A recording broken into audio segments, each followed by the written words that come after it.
a car model comes in 9 colors, with or without air conditioning, with or without a sunroof, with or without automatic transmission, and with or without anti-lock brakes.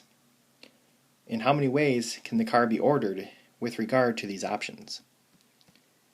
So we have 9 different colors. Now it says that the car can come with or without air conditioning. So that is a binary choice, meaning it's either going to come with it or it's not.